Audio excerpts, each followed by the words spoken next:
وہ جب سارے اسرائیل کے لوگ، سارے خاندان، سارے لوگ جو اسرائیلی تھے کوہ کرمل پہاڑ پر جب آ گئے اور بال کے 450 نبی بھی پہاڑ پر آ گئے، تب ایلیا آگے بڑھا اور لوگوں میں آگے جا کر وہ لوگوں کو کہتا ہے کہ تم لوگ کب تک ڈاواڈول رہو گے اور کب تک تم فیصلہ نہیں کرو گے کہ اگر خداوند ہی خدا ہے تو اس کی پرستش کرو، اگر بال خدا ہے تو پھر اس کی پرستش کرو۔ آج فیصلہ ہو جائے، چیمپئن نے چیلنج دے دیا۔ ایلیا کا بھروسہ کس پر تھا؟ خدا پر تھا۔ ایلیا کا بھروسہ یہوہ خدا پر تھا، ایل شدائی خدا پر تھا، قادر مطلق خدا پر تھا، اور اس نے چیلنج دیا 450 نبیوں کو۔ اسرائیلی خاموش تھے، کوئی اسرائیلی نہیں بولا۔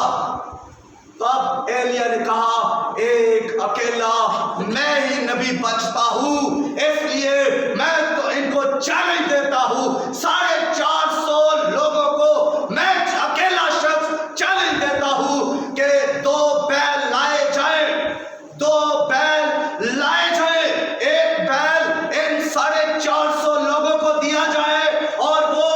اس کو کاٹ کر ٹکڑے ٹکڑے کر کے آگ پر رکھے،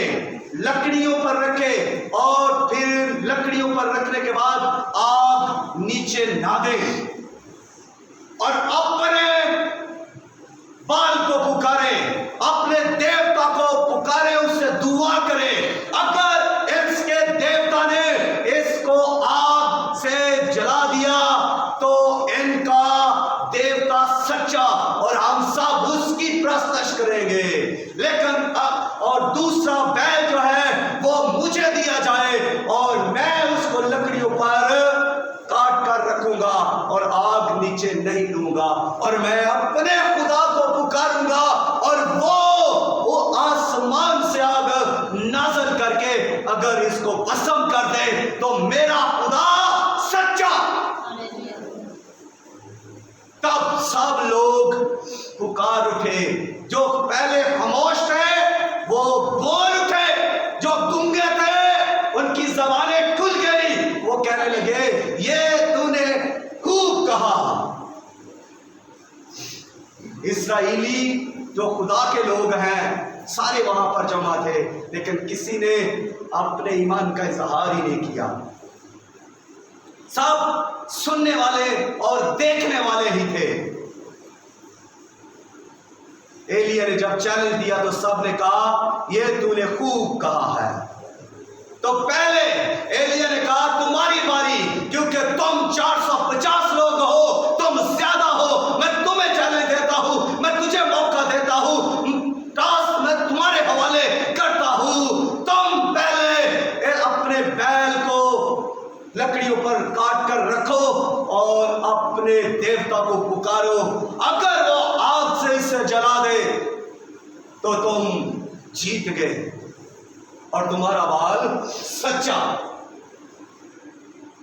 تب انہوں نے لکڑیوں کو چنا، لکڑیوں کے اوپر بیل کے ٹکڑے ٹکڑے کر کے رکھ دیا، اور پھر وہ 450 لوگ اکٹھے ہو کر چیخنا چلانا شروع ہو گئے، دعا کرنا شروع ہو گئے، اپنے بال کو پکارنے لگے، اے بال ہماری سن، اے بال تو کہاں ہے؟ وہ اپنے دیوتا کو پکارنے لگے، اور جب وہ زور زور سے اپنے بال کو دیوتا کو پکارتے ہی جا رہے ہیں اور کوئی ہلچل نہیں ہوئی، کچھ آگ نہیں آئی، تو پھر ایلیا نے شام کے وقت دوپہر کے بعد ان سے کہا چڑھاتے ہوئے تمہارا بال جو ہے کوئی دیوتا ہے، وہ سنتا نہیں ہے، وہ شاید خلوت میں ہو، یا شاید وہ سو رہا ہو، شاید وہ سفر کے اندر ہو، یا شاید وہ مصروف ہو، تم زور سے پکارو، تم بلند آواز سے اپنے بال کو پکارو۔ تب وہ اور بھی زور سے چلانے لگے اور بلند پکارنے لگے کہ اے بال ہماری سن، اور انہوں نے اپنے آپ کو چھریوں سے زخمی کر دیا، نشتروں سے اپنے آپ